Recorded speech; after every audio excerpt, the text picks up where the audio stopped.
California isn't often associated with oval racing, but you look at the roster of famous racing names that hail from there, and it's hard to deny that the Golden State can hold its own. Names like Gurney, Harvick, Hornaday, Mears, Gordon, and Johnson point to an incredible legacy on American circle tracks. So it could be argued that a place like Irwindale very much belongs on the schedule. We'll see who gets to join the list of winners as we get ready to watch Round 9 of the Bootleg Racing League's SK Modified Series presented by the Cruise Shop. And you'll see it all live here on the global SimRacing channel. Hi, I'm Joe Peak, and with me in the booth is Chris Bobey. Behind the scenes is our director, Sean Crackers Ambrose, and he's using cameras provided by Dougie Beard. Chris, being from the Midwest, you and I are, of course, a long way from home, but to be honest, I think any racetrack feels like home to a race fan. That's right, and Irwindale Speedway, really, when you think about short track racing in California, this is kind of what's sort of become the home of short track racing. This is a great track, a half-mile in length, pretty good banking all around the track, and look for a lot of side-by-side racing today. And of course, we are going to throw to our lap guide to give us a quick tip around what's going to be the quick way around Irwindale Speedway. Hello everyone and welcome to the Global Sim Racing Channel. I'm Brian Yazik, taking you for a spin around Irwindale Speedway in the GSRC SK Modified. So without further ado, here we go. Irwindale is a fun little short track, half mile, very tight corners, as you're going to see right here. It just feels like the corner just abruptly goes on you. You float it right back out here to the wall, back down into turn 3, probably using that white line on the track as a bit of a brake marker. Don't want to get in too aggressively, though, because then the rear end is going to step out on you, and that's not going to make for a good day either. Back down into turn 1, just kind of find the white line, kind of drive it straight off the corner. Some guys actually might diamond it a little bit, but same on both ends of the speedway. Kind of hunker down here to the white line, back out towards the fence, kind of float over that little dotted yellow line there, which is actually the pit road for the figure 8 that runs on the inside of the speedway, so fun fact for you.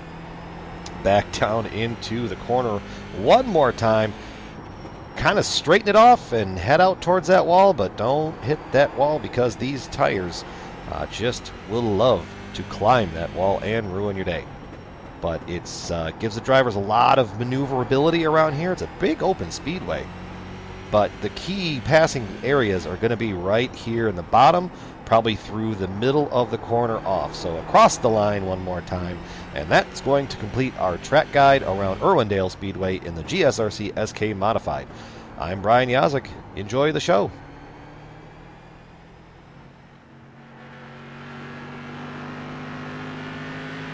You see a few laps around here, and more towards the middle of the day, we're going to get a beautiful sunset around Irwindale instead, so should be a fun evening of racing. But if you don't want just a fun evening, but perhaps a fun weekend or an entire week, maybe check out the Cruise Shop. The Cruise Shop has been in operation since 1986. They are a team of highly experienced travel agents that have a huge passion for travel. They specialize in cruises, all-inclusive resorts, escorted tours, Disney and family travel, groups, honeymoons, and weddings. They would love the opportunity to help you plan your next vacation. Give them a call today at 260-755-6125 or visit them online at thecruiseshopfw.com. The Cruise Shop is dedicated to fulfilling their clients' dreams one destination at a time. Looking at our championship as well, as we are starting to get into the latter stages of the season here. James Lowe falling back from J.R. Shepard. Those 7 points could wind up being very tough to overcome in these last few rounds.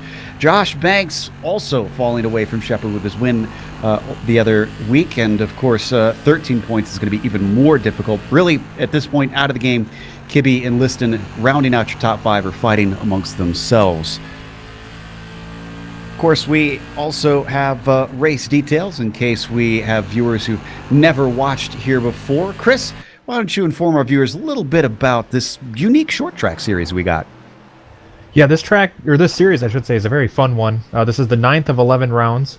This will be a 100-lap event in distance. They will not be allowed to change tires, so the name of the game here, as always, is going to be conservation on those tires.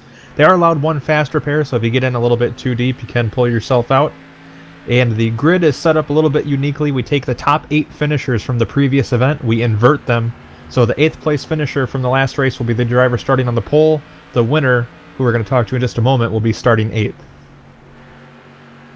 And of course, we have a new merchandise store here for the Global Sim Racing channel. Give that a look. There's a link below in the YouTube description. One of the items that we've got on there is our t-shirts. So we've got 2 different kinds. There's our black version. Now, these are pretty cool because we figured, a lot of people are going to look at it and ask you, what is Global Sim Racing channel? As soon as you say, or what is GSRC? And as soon as you say it's the Global Sim Racing channel, they're going to be asking what's sim racing. So we've actually included a pre-recorded explanation of what sim racing is, and it'll kick off anytime it hears that phrase, what's sim racing, and it'll explain to whoever you're talking to exactly what it is. So you don't have to go through that every time. That gets a little bit annoying having to repeat that over and over again.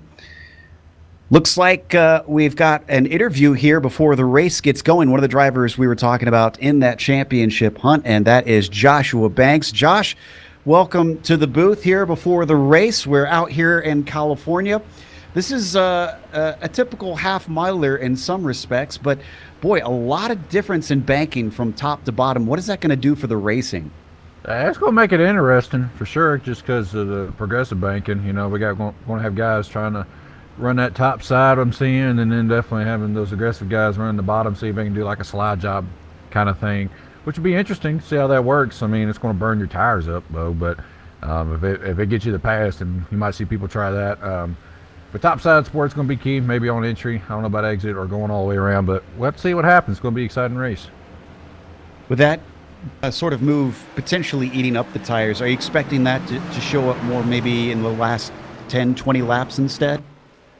Depending on how you drive it, obviously. But yeah, it's going to play key later in this run, depending on how you drive and how aggressive you are early in the run.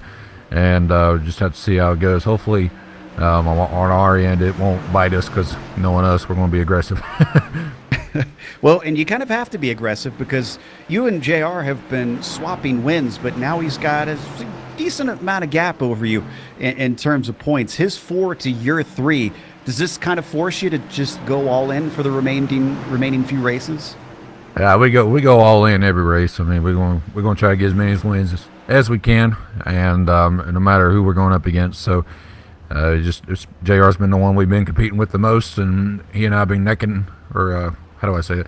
We've been going at each other week in and week out, and it's been fun, I have to say that. It's been fun to watch from up in the booth. One last question before we let you go.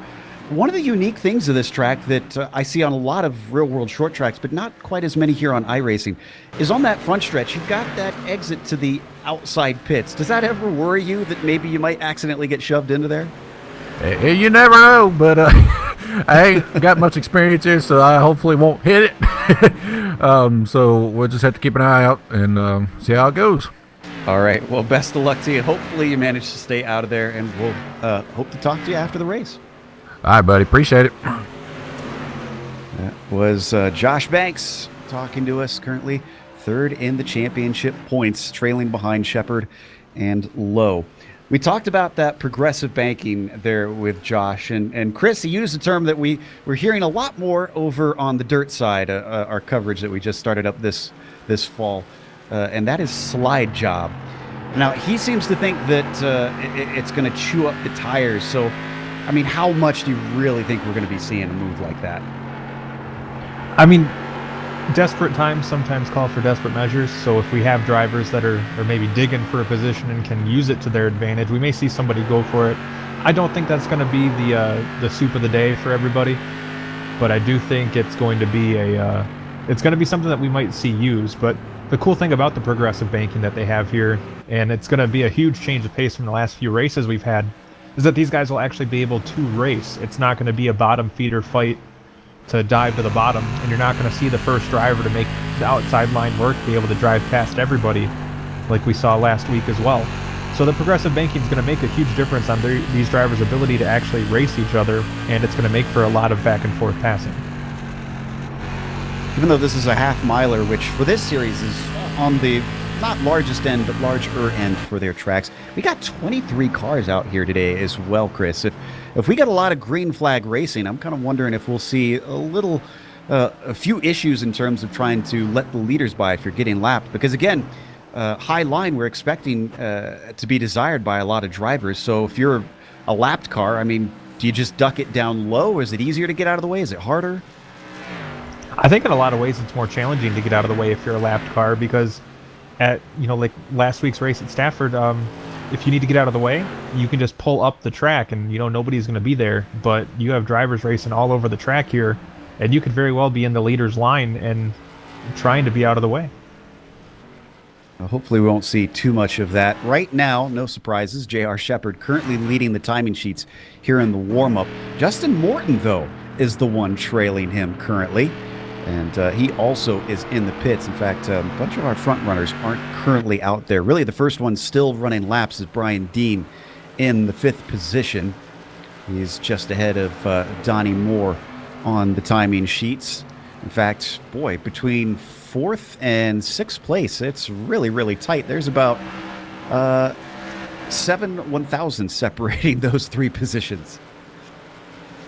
Yeah, these guys are all fairly close to each other. I mean, JR's got a little bit of an advantage, but that just seems to have been his MO the last few weeks to set a pretty good time in practice. Yeah, he manages to find pace where very few people seem to otherwise.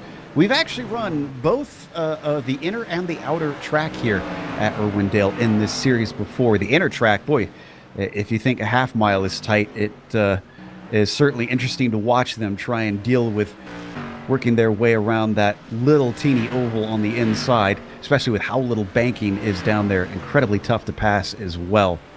Should see some good racing here today up on the faster, wider, and longer outer oval that they've got. Just about a minute left here in the warm-up. Chris, who have you got your eye on? Who do you think has been doing pretty good lately in recent races? It seems to be on an upswing. Well, I mean, the easy one to say would be J.R. Shepard. He's got a couple wins here this season and doing a really good job. But I think another driver that is due for a really good finish is James Lowe. He's been up there week after week, and he's just got to be knocking on the door of a win. He's not looking so hot today. He's down in 8th in the warm-up times, his quickest being a 17.418. There you see the number 99 just waiting for the clock to tick down. Not much point in getting out there this late in the game. Let's take a look, though, as we can see a little bit of cloud cover at what the track conditions are like. And, well, it is sunny California, of course, so even though the sun has gone away for a moment, it's still 94 degrees Fahrenheit on the track surface. That's going to be a little slippery, I would imagine. Yeah, that's a pretty warm track, and definitely think we're going to see some slip sliding around.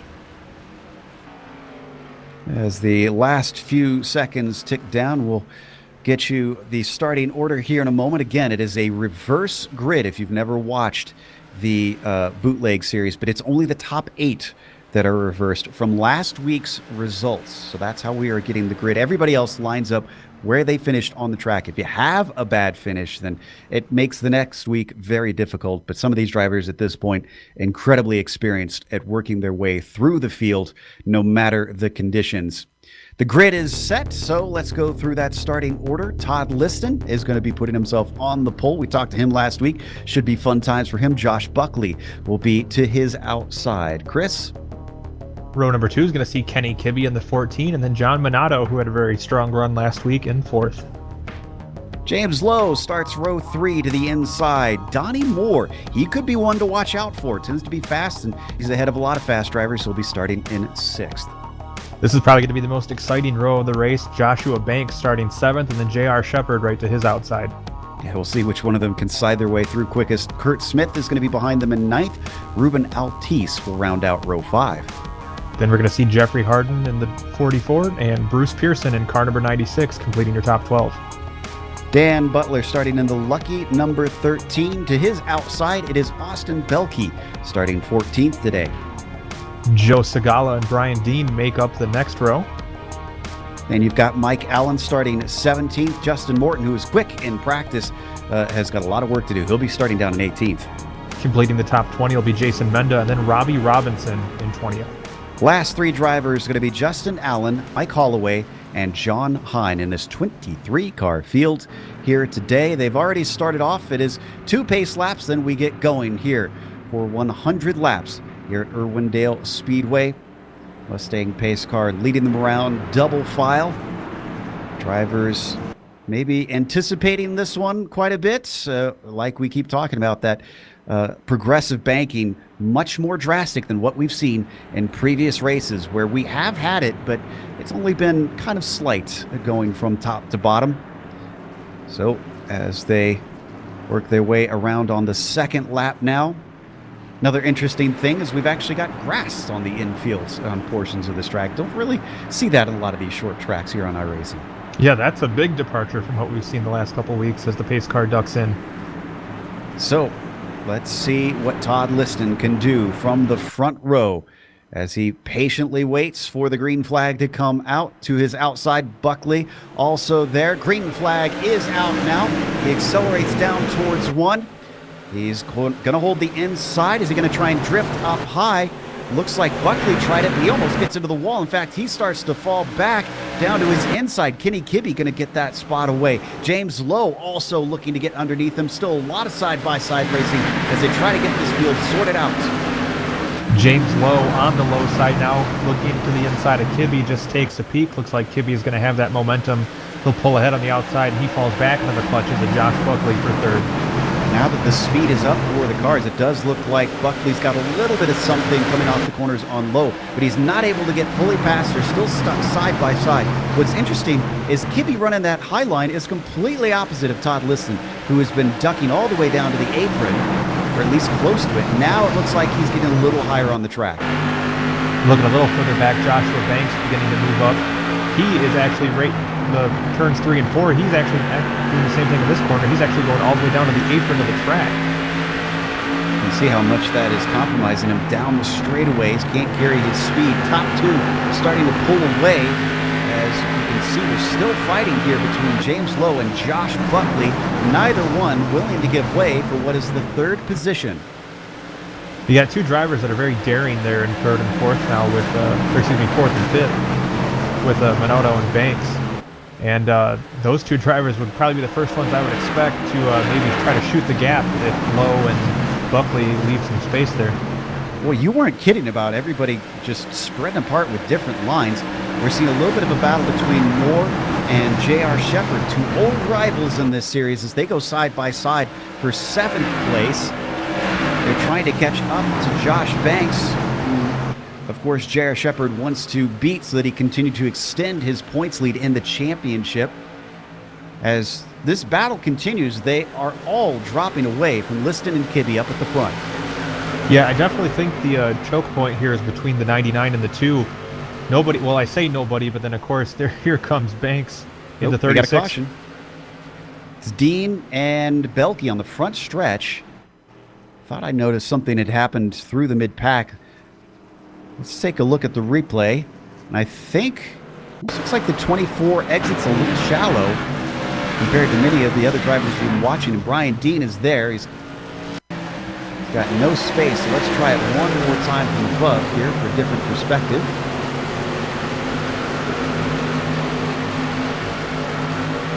I don't know. What are your thoughts on that one, Chris? Racing incident? Yeah, that's probably going to get my vote. There's just one more look from onboard Dean. Both of them taking a hard hit to the inside wall that separates the pits, that inner loop that they have. Seen a few cars coming in for that, of course, Dean and Belke. So that's going to send them to the back of the field. You know, we talked about the series running the inner, smaller track here at this track. I think the one course I want to see these guys run, let's put them on the figure 8 next season. That'd be fascinating to watch, but I'm not sure how many of the drivers would be in favor of that, except maybe for some of the back markers who might actually see a chance at getting themselves a win. I believe we're on board with James Lowe right now, washing from just under the chrome horn. Virginia's driver still ahead of Shepard, who currently rides in 7th. He did manage to get by Moore in that fight. Yeah, you know, one thing that was kind of interesting that last run was J.R. Shepard not able to make much headway. you know, he's one of the ones that's the quickest in the series just about. And he's only moved up one spot since the flag dropped. That is a bit interesting. And well, we heard that tires might be a little bit of a premium. It is still 92 degrees Fahrenheit, so the track has gone down slightly, not a whole lot. Maybe Shepherd playing the long game a little bit, trying not to do anything too risky. Try and chew that rubber up as they are going to go double file once more. And for the second time, it's going to be Liston leading the way, but this time it is going to be Kenny Kibbe to his outside. That outside line's been the quick way around. Let's see what Kibbe can do when the pace car drops off. Wonder if we'll see the 87 of Liston immediately shoot up to the high side, try and make sure he doesn't lose that high line. He didn't seem too stressed about getting it on the last run, as he ran low for a number of laps. Green flag is out. He gets well ahead of Kibbe. On the low side, going to try and see if he can get underneath before the speed is up. That's not going to work at all, actually. Ahead of him, Buckley managing to get beside him, but same thing with the leader. Liston running the high side. Kibbe tries to go for that elusive slide job, but he doesn't have clearance. Yeah, I thought Kibbe might have just barely been clear enough to make the drive up, but he thought better of it. Now a battle shaping up there for the lead still. Kibbe digging on that inside line now, and Liston taking the high side away. He'll still lead at the line. Kibbe gives it up and gets up to that high line. Behind them, James Lowe still fighting with Josh Buckley. They've also got Josh Banks in there. Look at them continue to just use a variety of lines, almost a three-wide situation, but Banks decides better to not try that this early in the race. Now he's got J.R. Shepherd just behind him, making an attempt. John Minotto down to his low side, can't quite keep the momentum up. This is for fifth position between Banks and Shepherd, but looks like Shepherd falls back a little. I gotta say, just based on previous history, I'm waiting for Josh Banks to pick his moment to make this a three-way battle for that position. Yeah, I wouldn't doubt it.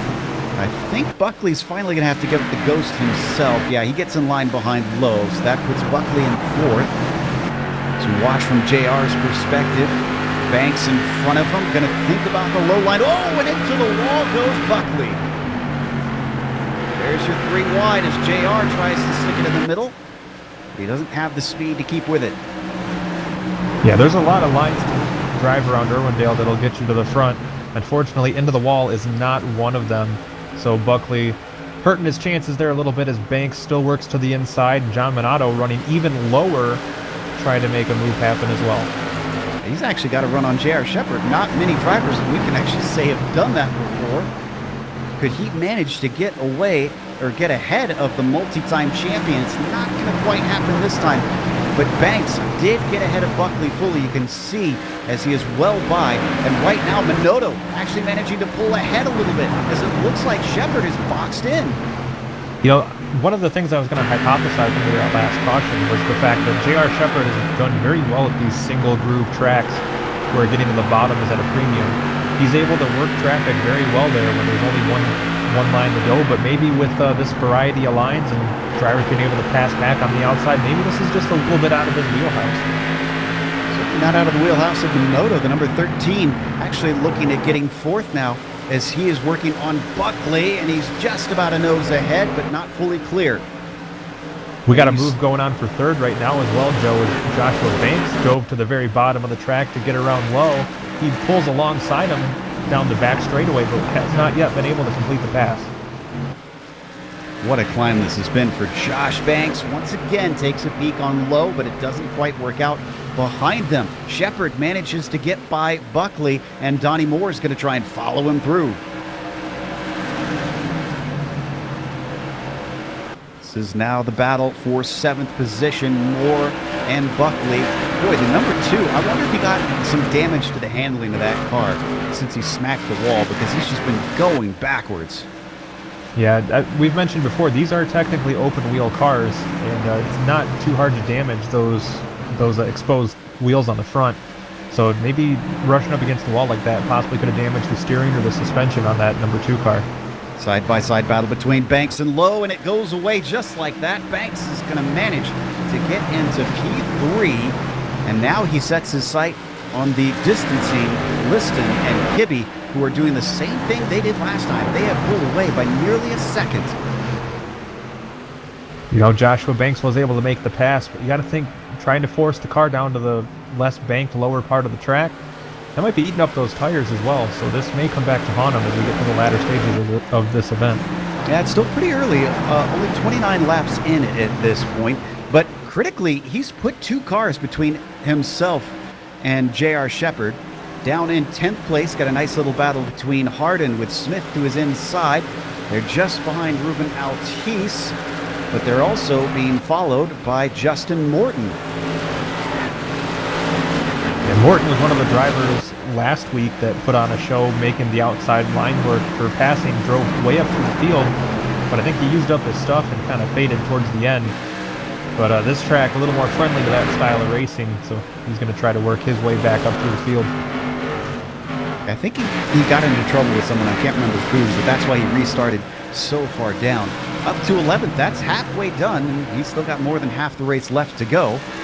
So, I mean, the job is looking pretty good for the number 9 at this point, as he manages to get by Kurt Smith, potentially on the high side. He's still got to seal the deal here.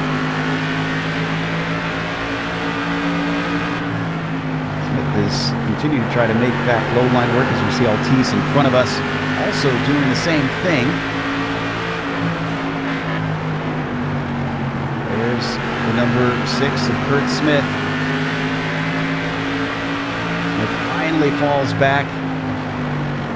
He ducks it down low one more time into 3 and 4. Certainly making a fight of it, but yeah, he's just way too far behind once he gets on the straightaways. Oh, and I think Shepard just got Minotto. He did indeed. J.R. Shepard up to 5th. Yeah, Minotto was doing a tremendous job holding them off there for quite a while, but now J.R. Shepard breaking into the top 5, and he's now got his sights set on James Lowe in the 99. Yeah, that puts only 1 car between himself and Banks, who's still in 3rd. But Banks hasn't run down Kibbe. It's staying at those 9/10 of a second between himself and P2. It's starting to pay credence to your theory that Josh may have run out of rubber a little bit in all the fighting he's done. Yeah, I mean, Josh Banks has even said to us in our interviews with him, he's a driver that he just goes for it. And it's worked out well for him in many times in the past, but that may not be the case today. Ooh, oh, is that J.R. Shepard getting wobbly through 1 and 2? That car looked like it was dancing around a little bit. And we got a caution. Is this Pearson? Yeah, Bruce Pearson and another car down there. Mike Allen. This is out of turn 2. Oh, looks like Mike Allen got into the left rear of Pearson.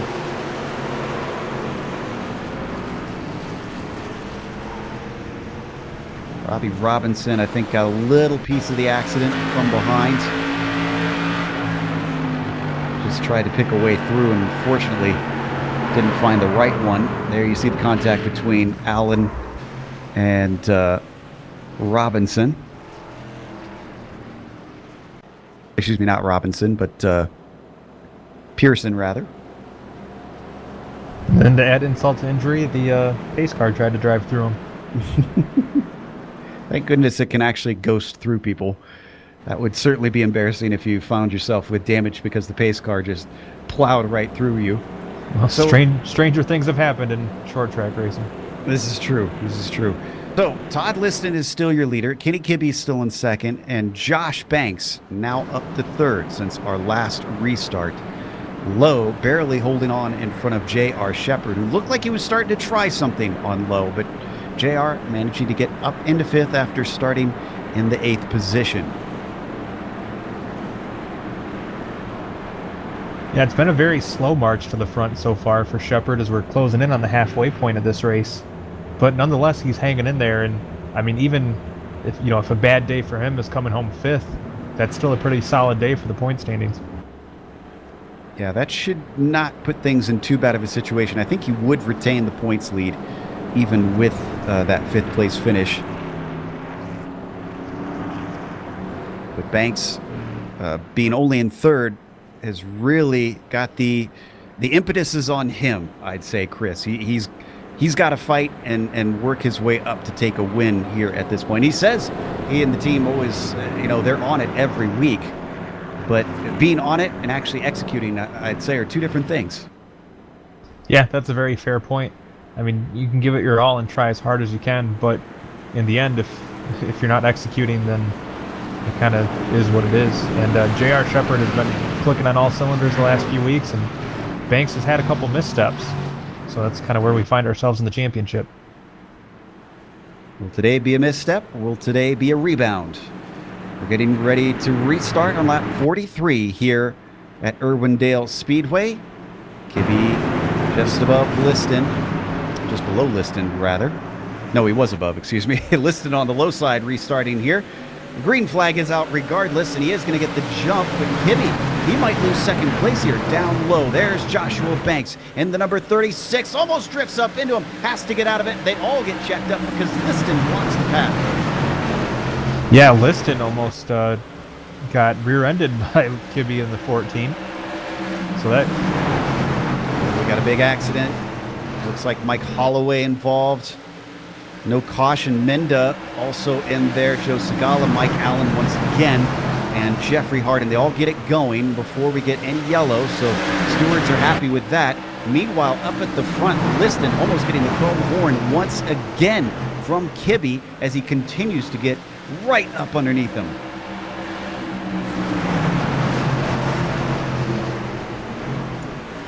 Well, Todd Liston doing a tremendous job out front, holding off pretty much the world behind him. But Joshua Banks getting very itchy in that second spot. And Lowe and Shepard and Minotto and all the big names in the series are breathing down his neck right now.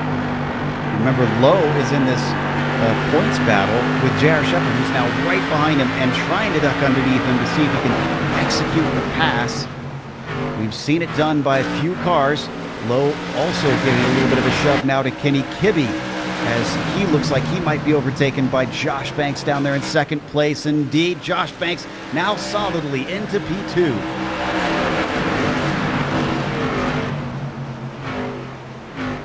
One step closer for him, taking the lead away. If he can get up to the lead, can he keep J.R. Shepard behind? Because looks like J.R. has decided to turn the wick up now. He's all the way up into fourth, just barely ahead of Lowe. Joe, I still have reservations about whether or not Banks has used up his tires yet or not. He's made some really great passes, but they've all came at the hard part on the track. Well, the one thing I can tell you for sure as we ride on board with Minotto is that I've watched so many races here with J.R. Shepard by this point. One thing I do know about him is that he can charge through the field and hold on to the tires somehow miraculously. So if Banks has to worry about any driver late in the race, it's probably going to be Shepard. And one thing we still can't discount is Todd Liston up front. He's been ticking like a clock the whole way through this race. And he's, like I said, he's got the world behind him, and he's not really showing any, he's not sweating them, that's for sure. As we ride on board looking back at the field, you might notice that Lowe got passed by Kibbe. James Lowe down to fifth now. This is, as already Banks on Liston, might just make short work of this, couldn't quite get past. Wow. He's not going to give the 87 the chance to try and take a lights to flag victory here as we just passed the halfway point, and already he is on him, having started this race in the 7th position. Yeah, officially Banks did lead that last lap and this one as well, and looks like he might have pinched Liston a little bit, got him up out of the groove, and looks like Joshua Banks is going to have him cleared. For the first time, we have a new leader of this race. Liston going to try and take it back. Almost drifts into him. Oh, that actually causes him to become unsteady. Banks catches the car. Still in a side-by-side battle. And now J.R. Shepard also slipping up the track as he's trying to find something. Everybody is just burning him up out here. Kibbe manages to get back in the third past Shepard with that move. Yeah, Shepard is a little bit of a tank slapper going down the straightaway, allowed Kibbe through. That's now going to open the door up for James Lowe. He was looking to take a peek, and now caution. Oh, we got a caution. Who was in front? It was so close between Liston and Banks when that yellow came out. And it's scoring Liston in the lead. He edged him just barely. Now, who did we lose? I see Belkey turned around, and whoa, we got Ruben Altice turning on the barbecue, unfortunately. Looks like this started between Altice and John Hine.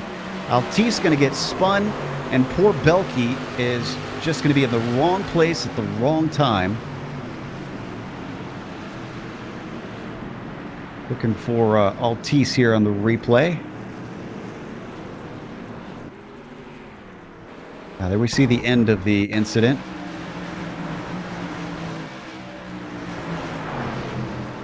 There's Hine down below. You're going to see him give a little bit of a tip to Ruben just as they enter the corner. Ruben into the wall, and the 24 just plows into his side.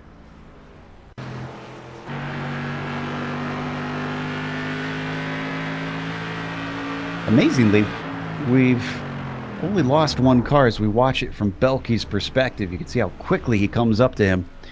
Dean is our only driver, I think, who is out right now because Kurt Smith is back out after being multiple laps down getting repairs. I think we might lose, well, is Altice? Yeah, Altice did come in, but I think he's got his spare car and is coming back out. We're getting repairs for Belkey as well, but he's been in for about a minute and a half. That's not dire yet. He could still return.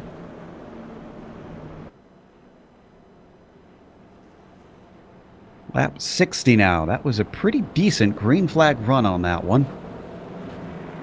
A lot of changes as well, Chris, out in the positions. Yeah, Todd Liston, who'd been holding pretty strong up front, lost the lead for a couple laps. Looks like he'll be getting it back as we get everything realigned after this caution.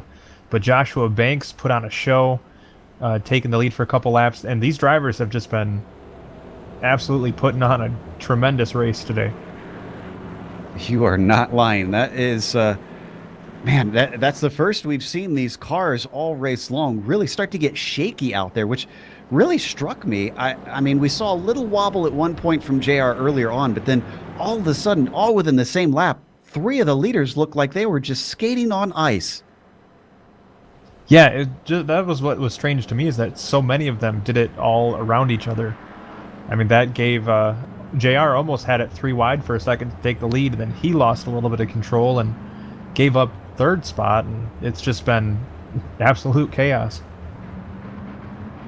Lights are out on the pace car. We're going to get restarted, and it is going to be Liston to the inside, Banks to the outside in second. J.R. Shepard will be on the outside in row 2. Below him, Kenny Kibbe just snuck by with that slide that we saw that the number 98 had. So can he regain that position? Can he chase down Banks? Waiting patiently for the restart. Liston has control of the field. He's stacking them up quite a bit. Green flag is out as he gets it going.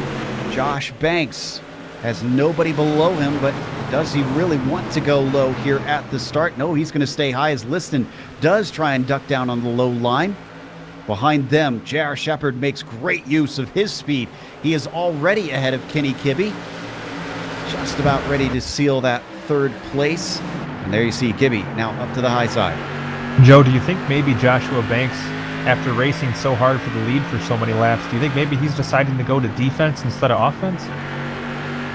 Yeah, I mean, it might be the best case scenario for him right now, because if he does go on the attack, that could be so easy for J.R. Shepard to try and sneak through. And that's horrible in this case for his championship hopes.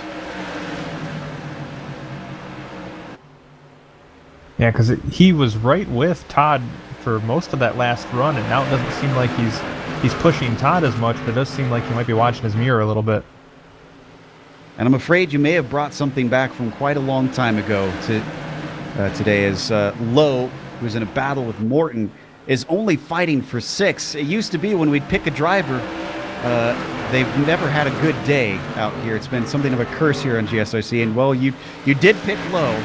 He's not been doing so hot.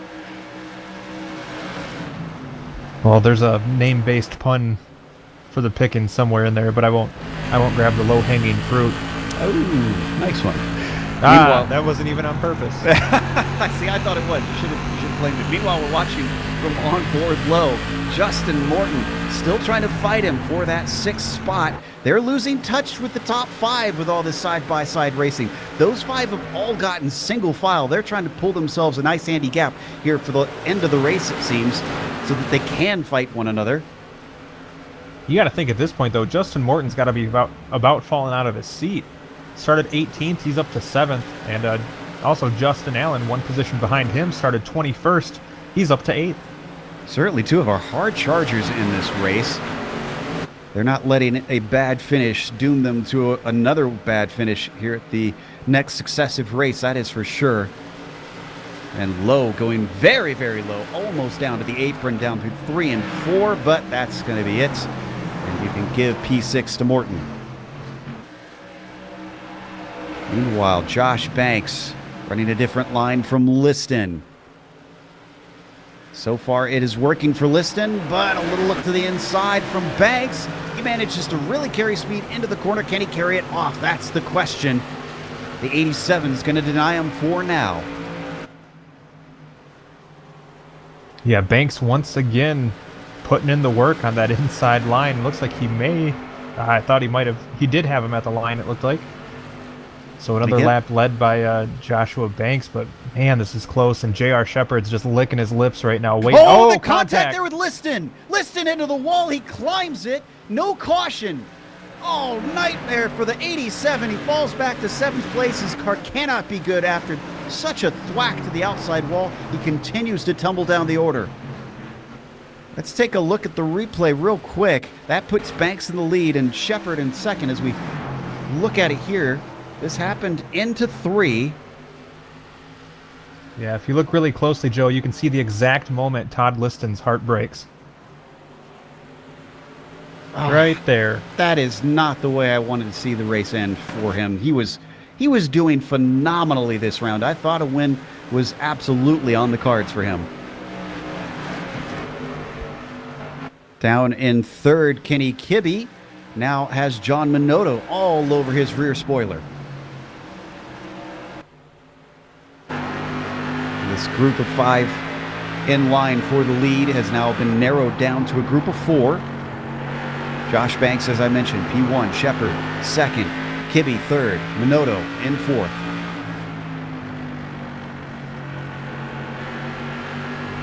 Yeah, Joshua Banks actually able to eke out a somewhat decently sized lead after that incident. A quarter second over the field right now. Actually, it's climbed a little bit higher than that. So J.R. Shepard still waiting in the wings, but Joshua Banks in a pretty good position right now. With 22 laps left to go, I have a feeling Banks is going to need every inch of track that he has over J.R. Shepard.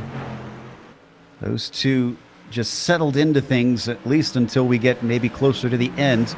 Oh, or until we get a caution. That was Joe Segala. Looks like he made contact with Mike Holloway coming off of 4. Little bit of contact with the wall for Segala. Not hard contact. Not sure that this is going to be any sort of dire situation for the number 81. We're watching from onboard Joe. Yeah, he hit the chrome horn. That's made to take a beating. Yeah, of all the parts to make contact with a modified, that's probably as good as it gets. Watching it from one more angle there, you can see where finds himself spinning right back in as the tire tracks tell the tale. Okay, so here's where it gets interesting, Chris. Josh Banks is going to be starting on the inside of J.R. Shepard, but I do believe we have an interview with Jeffrey Harden lined up here during the caution. He's running down in 17th. Not the greatest day for him, unfortunately. Jeffrey, it's been just about any line you could pick we've seen used. What's preferred for you currently out there? Well, it's nice if you can get a little bit of arc coming out of the corner, but with everybody being so close, I'd say probably the high line. It certainly seems to have helped a number of drivers. You're a little bit mired back in 17th. Would you say this caution helps you? Is this a good chance for you to maybe grab a few before we get to the checkers? Yeah, well, I got caught up in an accident earlier and there was no caution, and I just blew my motor. Yeah, it looks like you are a lap down now that I'm looking at it as well. So clearly not the best of days. So what's your end goal here by the end of this race? Hopefully I can get another caution, get back on the lead lap, and pick up a couple spots. But I don't know, right now just kind of riding, not trying to get anybody. But all right, we'll cross our fingers for you. Best of luck, and hopefully we'll get to talk to you some more. All right, thank you. Have a good race, guys. That was the number 44, Jeffrey Harden, still sitting in 17th, lap down, unfortunately, from the leaders. As there have been a couple drivers who have not gotten cautions from incidents, so he's not alone in that. I have to imagine that he might have to go have a drink afterwards with Liston. In fact, where did Liston wind up after everything? Last I saw, he was sitting, yeah, it looks like he's ended up around 11th. Yeah. Ah, gosh. Apparently some pretty liberal flagmen out here in California. Yeah, they want to keep the race going. And let's see, where are we going to get restarted? Because I think we're going to get double wide here. Yes, we are. So we'll restart on lap 86. What can JR do from the high side? I'm seeing Banks blink on my screen. Is that happening for you? Oh, boy. Oh, this is not good. He's going to want that to clear up here soon, especially because everybody's going to be close together, and that's going to make difficult racing. It looks like he is back and good. So as the green flag comes out, oh no, and he starts to blink again. Still he gets the run on Shepard. Shepard manages to keep ahead of Kibbe critically, and he gets a good run off of 2. Is he going to look to the inside? No, not quite yet for the 98. Yeah, so things got to be getting a little nervous in the 36 camp, as now we have a battle for third. Kenny Kibbe on the inside with 13 and John Minotto on the outside. I don't think we've given Minotto enough credit this race. He started in 4th. He's been hovering around in these spots all race long. He's looking at a podium today as he continues to battle with Kibbe, who we ride on board with. And we got a caution, another caution, and that is going to be Donnie Moore. And oh no, Mike Holloway. Mike Holloway went into the outside pits. He's going to have to take a tow. Well, there's our first victim. Not necessarily to hit that outside pit barrier, but certainly finding himself in the wrong place. You see Moore, unfortunately, wind up sideways. Let's watch Mike's perspective. This is pretty much his only choice. He had nowhere else to go. Whew. Sad that he had to take a tow on that. So Jeffrey Harden should be our lucky dog, and that'll get him back on the lead lap, but with very few laps to do anything with that position now. Yeah, we're definitely in the closing stages of this one, so it's gonna at least bunch everyone up and maybe give a couple guys a chance at a shot of doing something here at the end. A chance at a shot. That makes sense, right? Yeah, I mean, they roll the dice and then they fire a pistol, right? So, now, once again, JR is going to be starting on the high side. And Banks doesn't seem to be slipping in and out of the internet world anymore. I think his connection has gone solid. So that is good news. But, critically, if Banks wins this, it goes back once again. It's been this way all season long, Chris, where one of them will win between Banks and Shepard, and the other responds, and they tie it back up. It'll be 4 wins to 4 wins. The only difference has really been their weeks that they're not winning that has allowed Shepard to get the gap in the championship that he's got. Yeah, it seems like Shepard has been doing a better job so far this season of kind of stemming the bleeding when things don't go his way, and Joshua Banks has had some absolutely tragic races this season. So it's definitely made a difference. Kind of makes me think of Joseph Newgarden, and he talked about coming into this last 2019 season. He knew that he needed to convert the bad days to only sort of bad days and get those decent finishes, get those points in. That seems to be the lesson that J.R. Shepherd has not only learned, but is executing on incredibly well season after season. They're still not double filed, though, so we're going to get, at best, 6 laps of racing in.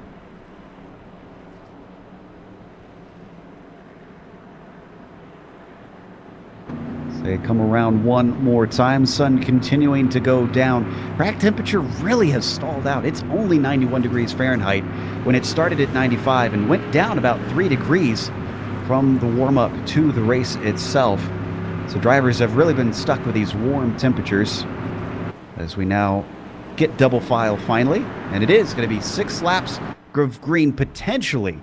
Now, we could have another caution, and we have no green-white checkers in this series. So drivers have got to keep it clean if they want to race to the line. We'll only get one more chance at a yellow before we can go to a green flag finish here. Banks on the loud pedal as they get the green flag. J.R. Shepherd without a response. Does Banks cover the high side? No, he's going to go down low. J.R. Shepherd carrying the speed much better. He is going to try and go down to the low side. Oh, and they almost came together there. Shepherd still running low. Manages to hold beside him, but he eventually has to give it up, and he falls into second. Don't look now, but here comes Kenny Kibbe in the 3rd spot, waiting for one of those top 2 drivers to make a mistake and see if he can pounce and take the position. And get this, Justin Morton, 18th to 5th, looking at a 4th place now as he battles with John Minotto down on the low side. 4 laps to go. If Shepherd wants to do something, he's got to do it soon because he's running out of chances. He's not a driver that's likely to put the chrome horn to those ahead. That's just not the way we've seen him race. We're watching from on board the multi-time champion, continuing to hound the number 36, Chris. Joe, that gap just seems to be holding static right now. But what about that battle we have going on for 4th? Minotto all the way to the bottom. Justin Morton, tongue hanging out of his mouth. He's all kinds of wore out as we get to the closing laps of this one. Minotto is going to win out, and he takes that 4th place. It is down to a lap and a half left, and Banks is still leading Shepherd. White flag being pulled out by the flagmen. It is being waved, 1 to go, and Josh Banks could tie up J.R. Shepherd on wins, but it won't be on points. Still, he's doing what he's got to do. He's in control of his own fate at this point with 2 corners left to go, ducking it down low. Joshua Banks comes off turn 40, takes the win here at Irwindale. Behind him, oh so close for 3rd, as Kibbe barely beat out Minotto. Let's watch that finish. We're watching our winner. Minotto tried to run the low line, but coming down to it, there was half a car length between them. Look at that.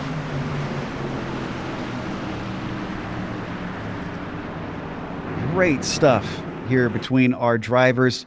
What a turnaround this season has been. I've even talked to Lowell Jewell a bit, and he wasn't too happy with how the racing was early on, and then these last 2 races have been mostly green, but we are going to go mostly to break here just for a moment, as we'll come back with the unofficial results as well as driver interviews. If you stick around on screen, you'll see all the upcoming races here on the GSRC.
Welcome back to Irwindale Speedway as we watch the beautiful sunset here in California work its way into the Pacific. The Bootleg Racing League had its 8th round and ninth round, and Josh Banks managed to get one over on J.R. Shepard.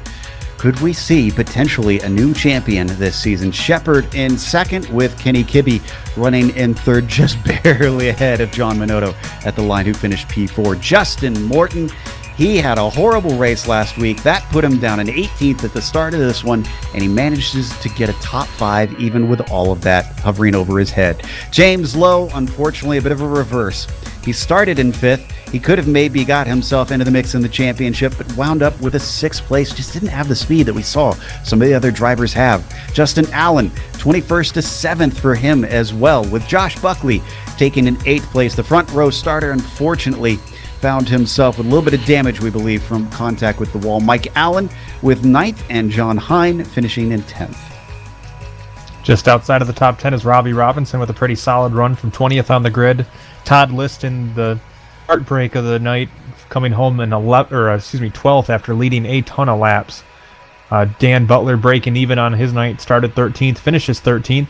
Then Jason Menda comes home in 14th. 15th was Jeffrey Harden, finally making it back to the lead lap, a little bit too late to make up too much ground. Then Bruce Pearson in 16th. Our drivers that were multiple laps down now: Joe Segala in the 81 in 17th, followed by Donnie Moore in 18th, Kurt Smith in 19th, and Mike Holloway completing the top 20 after exiting stage right. Another few drivers that DNF'd was Ruben Altice, Austin Belkey, and Brian Dean today. Not the greatest of days for them. Not the best of days for J.R. Shepard, but also not the worst either, as we're going to talk to our second place finisher, J.R. It wasn't a win today, but it seems like you minimized the damage. The biggest thing that we noticed is it looked like midway through the race, you and a few other cars were getting all out of sorts. What were the tires like that suddenly we were seeing some slipping and sliding around? Yeah, the tires, they weren't that bad, but late in the race you started to get a pretty bad push going into the corner, and if you got in the throttle too soon, it would just shove up even more, and then the rear end would kick around, and it made the bottom line especially tricky. So if you tried to run down there, you thought you were okay, and then you jump on the throttle and the rear end would really come around because you were kind of on that lower banking area. So a restart came with 6 laps to go. You were on the outside, and then suddenly Josh Banks manages to force you down to the low side for the final few laps. Was there ever a thought of trying to work out a slide job to try and just send it in deep, see if you could block his momentum off the corner, or were you content to just try and sit back and see if a mistake would come to you? Yeah, I was not going to take any huge risks there.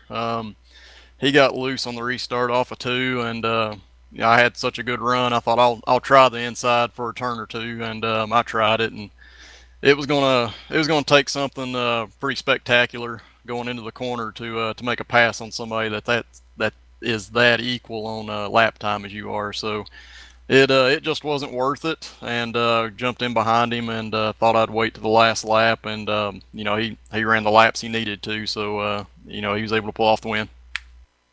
He did indeed, but you still pulled off a second place. Anybody you'd like to thank for today? Yeah, definitely. Again, the Bootleg Racing League for putting this on and allowing us to do this each Saturday, and have to thank Stone River Outfitters for being a great sponsor of our races and coming on board this year, and of course the Cruise Shop for being our title sponsor and supporting us like they do. It's really cool to have sponsors like that and people that see what we're trying to do here, and hopefully everybody at home watching enjoyed the race, and hopefully I think we got a couple more races left this season, and hopefully we can continue to put on a good show. It's certainly been a great show these last couple races. That was J.R. Shepard, second place finisher from 8th on the grid. Next, we've got our winner. Chris is going to be talking to Josh Banks. Well, Josh, a tremendous run for you today, and you had to work for it there. It seemed like you were one of the few drivers that could really make that inside line work. Was that something that you came into this race planning on, or did it just kind of happen for you? It just kind of happened. We were learning what other people were running, seeing what lines were faster, at least what I was doing. And that bottom, it wasn't the fastest. the preferred line, but to make passes, if you ran it right, you can make a good run if you get a good exit and just keep side by side with the guy, and then hopefully dive it into the corner pretty good. You can get by him, hopefully do like a slide job thing. So it's just kind of a feel thing when we got racing. Now, I do got to ask about that incident with you and Todd Liston battling for the lead. Todd ended up riding the wall there. What was your perspective on what went down there? Man, I've been told that it looked like I came up, and then I looked at the replay, and it looked like he came down, or I came up. It just fighting hard for the same real estate. But I'll take blame on that one. I know I probably could have came down a little bit more, but it was just hard racing for the lead there. We've been battling, beating and banging that whole race, so I didn't think it would jerk him that hard. And when I looked up in the mirror, I saw him in the wall. I was like, well, you got to be kidding me. Everybody's like, that doesn't seem right. So, but apologies out to him. It wasn't intentional by any means. It was just hard racing, and like I said, fighting for the same real estate on that one. Now, this has got to help with your championship endeavors a little bit, taking the win, but JR was right there behind you in second. So not gaining as much ground as you probably wanted, but do you keep an eye on the championship, or are you focused on the racing and just kind of hoping everything works out in the end? We're just watching each race. We're going into each race trying to get a win, each one, and we'll see where that puts us at in the final race for the championship. I noticed where we're at. We're pretty far back out. Only way we're going to be getting it is on if JR has a mistake or something in the next few races, which is going to be hard to see. So we'll have to see what happens. But yeah, going in there each race at a time, try to get a win in each one. All right. Anybody you want to thank that helped make tonight possible for you? Man, just like again, shout out to my teammates, SWA Motorsports, and again, up to you guys up in the booth for doing an awesome job like y'all always do. And our admins up in the league for doing a great job what they do, as always, every single week. And all that. So what was the update on the score on your ESPN app there? I have no idea. I didn't expect it to go off. I think, hang on, I can tell you in a heartbeat because it's on my phone. Oh, shoot, maybe not. All right, well, we'll let you check that one, Josh. We'll talk to you later. That was winner today, not second place, Josh Banks. Third place, though, we had was Kenny Kibbe. He started up towards the front for quite a while in this race, and for a moment was fighting for the lead with Todd Liston. Kenny, it seemed like you also tried that low line on the restart to see if anything could work. Did you kind of have the same experience that we saw JR have in terms of on the restarts, the low line just not quite panning out like you hoped? Oh, boy, it was tough. I mean, you could potentially make ground, but the guys that we're racing with up there are so fast, and you have to be absolutely perfect on the bottom. And what I noticed is you could make some ground on the restarts, and I'm kicking myself because on the first restart I believe I had, I got a run on Todd, and I made a dive to the bottom, and I think I was clear to slide up in front of him, but it was so close, and it's like you'd either be a hero if you slide up in front of them and clear them, or you'd embarrass yourself if you're not clear and wreck half the field up front. So I decided to give room, and it was just so hard to see people on your high side if you were running the bottom. So I gave a little bit of extra room, and it cost me a little bit of speed, but all in all, a good finish. We've got the bull ring for our next round, though we'll take a little bit of a break here for Thanksgiving. Do you usually fare well at that one? In the last build of these cars, I didn't do too great, but in this new build, I think I'll be pretty good at them. Came close to winning there once a couple years ago, so I think we'll be pretty decent there. Finally, from my booth mate, I've gathered that it's been pretty chilly up where you are, because I see you hail from Club Michigan, I believe it is. Was it a little bit, did it sting a bit having to race here at a California track on iRacing while it's probably not too sunny and warm outside? Well, I know it definitely surprised me when we run 2 other races each night, and our street stock race, the track temp was 124, and I know that kind of wouldn't be possible up here, so it was a little bit different for me up here. I'm hearing from Chris that it was 40 degrees where he was in Michigan. That was basically summer, so sounds like a Michigander to me. Yeah, I mean, there'll definitely be people wearing shorts. So, well, I guess enjoy the virtual California sun while you still can, but congratulations on a third. And is there anybody you'd like to thank?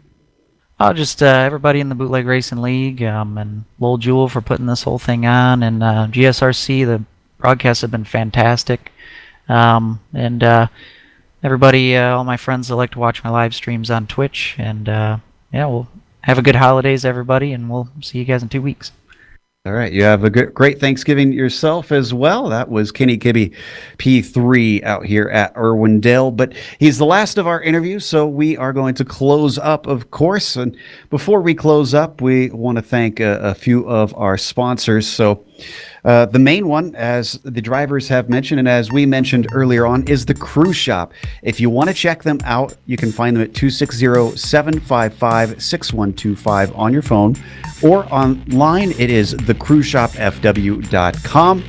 Definitely give them a look if you want to check out what kind of vacation stuff you can get going. Also, a big thank you goes out to the Bootleg Racing League for bringing us back for another season of coverage, and also to the companies that provide the software and hardware for our broadcasts are listed here on your screen. Additional thanks go to June Lalonde, who provides our wonderful music. See the screen for how to get a hold of more of her great work. And thanks to the team today, Chris, Sean, and Dougie. If you'd like to find out more about GSRC, including upcoming races, you can find it at globalsimracingchannel.com. We're also on social media. Our Twitter is at GSR Channel, Facebook, Global Sim Racing Channel, and Instagram, GSRC_Graham. If you look below the video here on YouTube, we've got a link to our merchandise store. Go and give that a look. But also don't forget to subscribe, because in that same area, there's going to be the subscribe button. It'll be big and red. You can't miss it. Next race, as we mentioned, we're going just a little bit over east, over to the Bull Ring in Las Vegas. That'll be Saturday, December 7th, so don't come back next week. We got a little bit of time here. 8:50 p.m. Eastern is when that will kick off. But we also have upcoming races for other series listed on the screen, so check those out and mark them down on your calendar. And until next time, race clean, race hard. We'll see you on the track.